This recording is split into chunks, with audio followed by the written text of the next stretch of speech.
The world is shifting in ways we've never seen before, from global instability to spiritual confusion, from natural disasters to technological breakthroughs. Something deep within many of us senses that we are living in unprecedented times.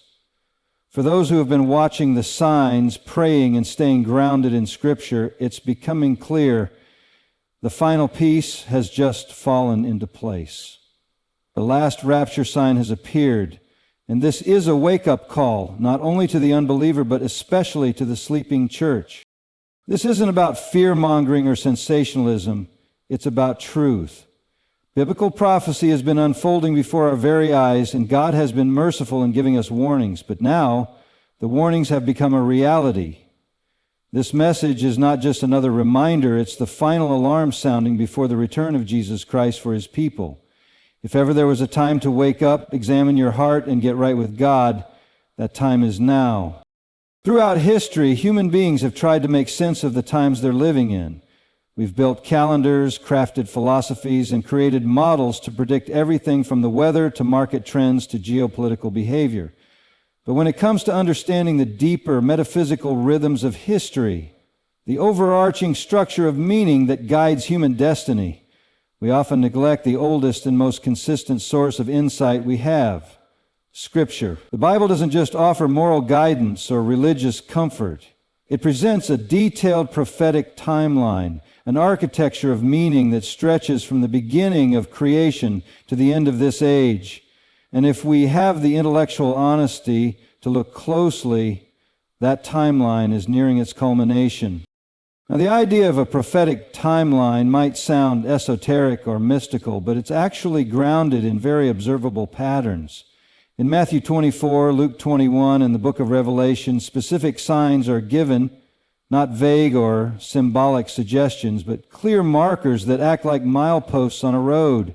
Wars and rumors of wars, earthquakes in diverse places, widespread deception, the rise of lawlessness, the rebirth of Israel, the increase of knowledge.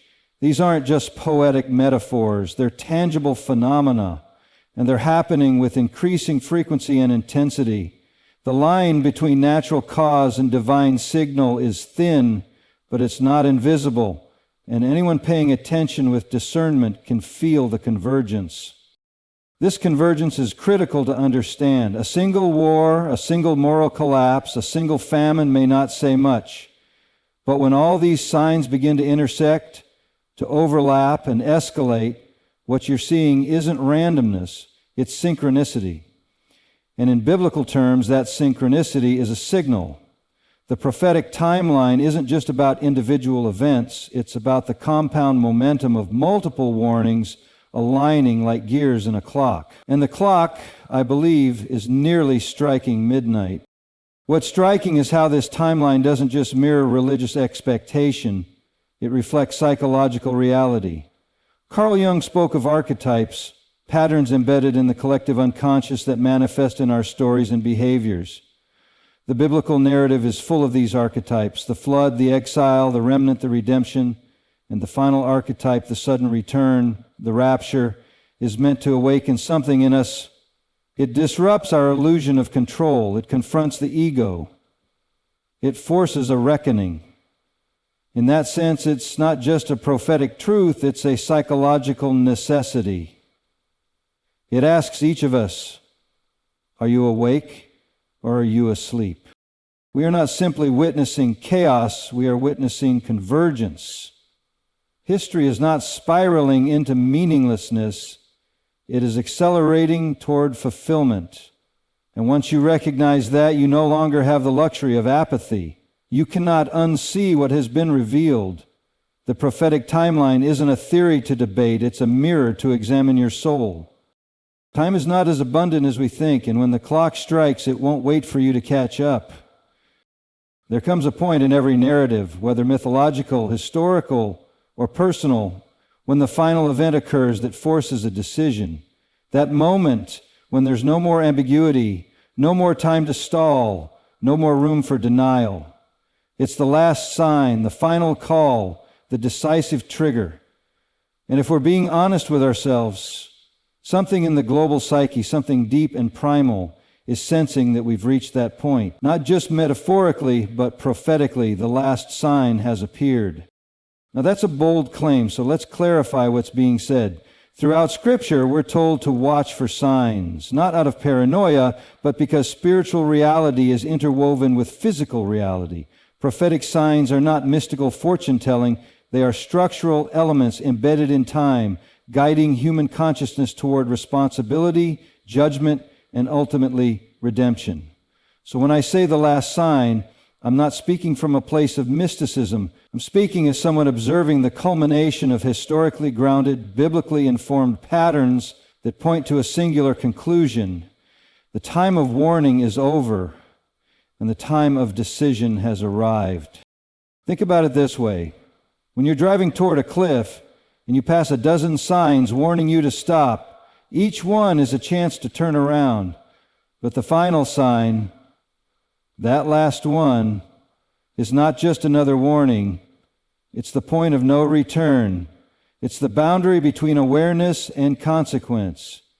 And we, collectively as a civilization, have reached that final signpost, whether it's the global consolidation of power, the exponential rise in artificial intelligence, the moral inversion of right and wrong, or the explosive instability surrounding Israel.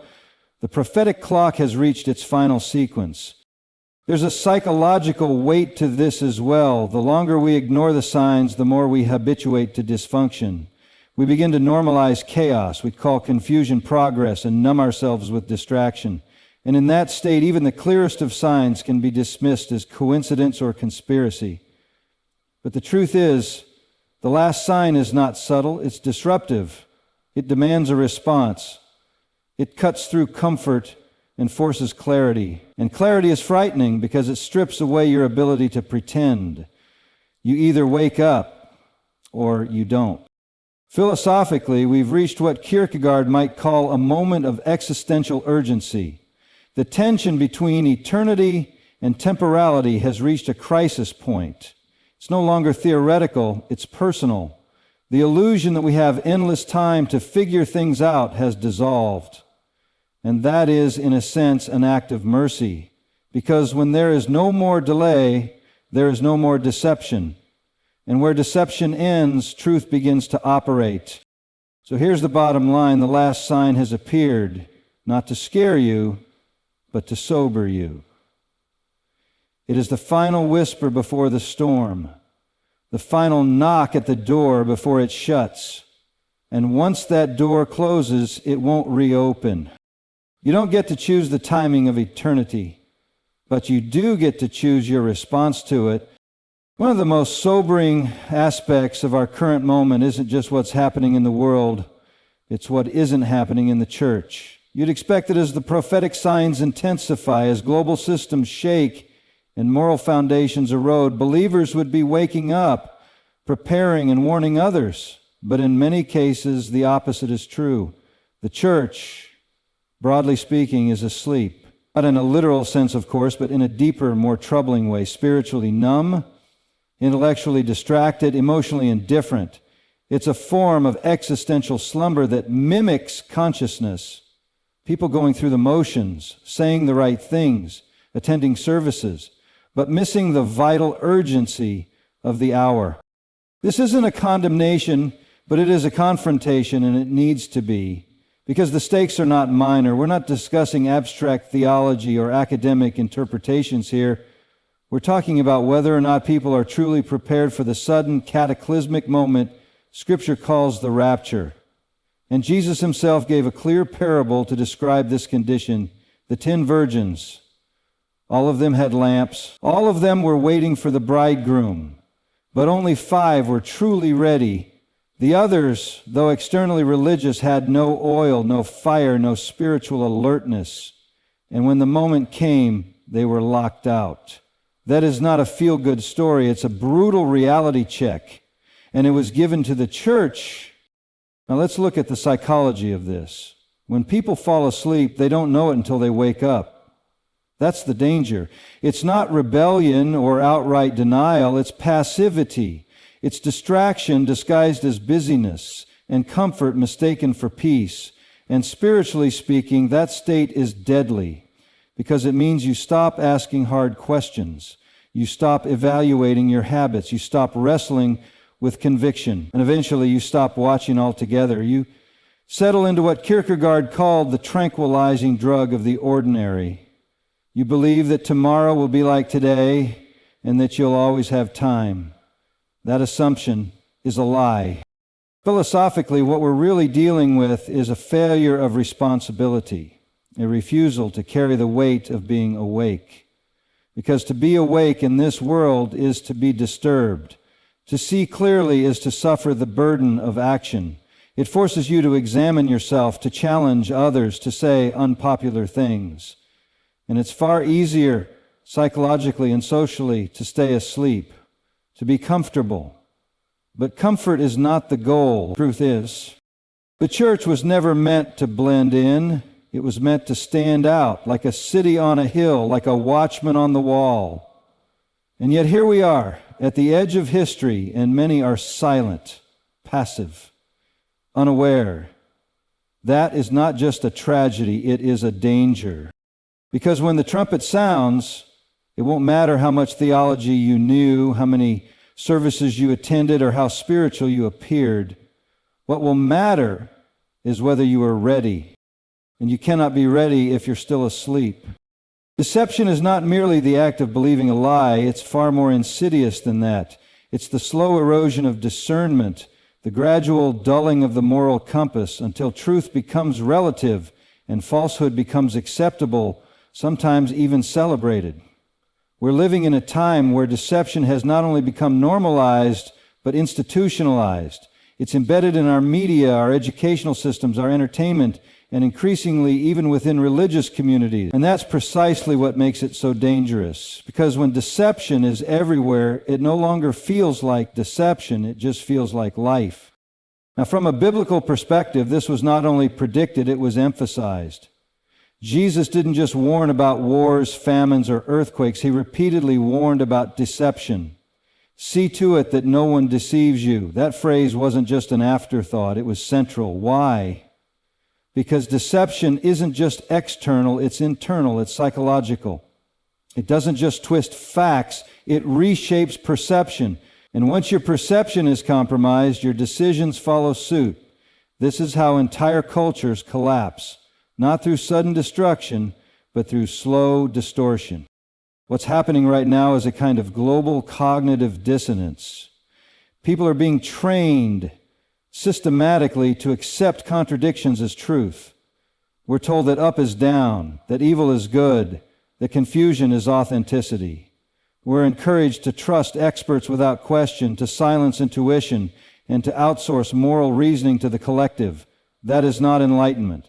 That is submission to a deceptive narrative, and it fractures the human soul. It alienates us from truth, and when that happens, we become easy to control. Theologically, deception is not just a threat to your intellect, it's a threat to your salvation. In 2 Thessalonians, Paul describes a great falling away, a mass departure from truth that precedes the return of Christ. He says God will allow a strong delusion for those who did not love the truth. That phrase is crucial. It's not enough to know the truth intellectually. You have to love it, defend it, cling to it, even when it costs you something, especially when it costs you something. And here's the psychological twist. The most effective deception always contains just enough truth to seem plausible. It mirrors the structure of truth, but its core is hollow. That's what makes it appealing. That's what makes it dangerous. And if you're not anchored in something deeper than public opinion or personal preference, you will drift. Slowly at first, then all at once. Discernment then is not optional, it's essential. You need to test every voice, every ideology, every movement, not just by how it feels, but by what it produces. Truth leads to order, clarity, and freedom. Deception leads to confusion, chaos, and bondage. Those outcomes are measurable, they're not subjective. We're living in an age of massive strategic deception, and if you're not actively seeking the truth, you're already under its influence. because deception doesn't wait for permission, it thrives in passivity. So here we are, standing at the edge of history, with the clock nearly out of time. The signs have aligned, the final warning has sounded, the church is asleep, and deception is saturating every layer of our world. This isn't speculation. It's not a theory. It's reality. And the question that remains, the only question that truly matters now is this: what will you do about it?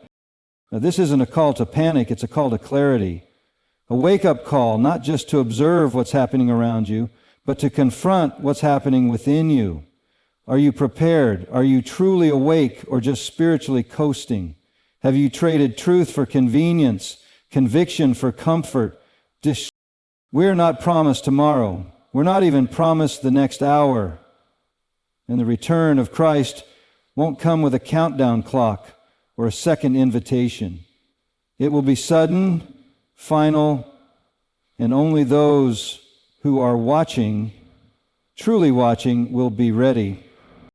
So wake up, shake off the numbness, examine your heart, turn back to truth while there's still time. Because once the trumpet sounds, the choice will no longer be yours to make.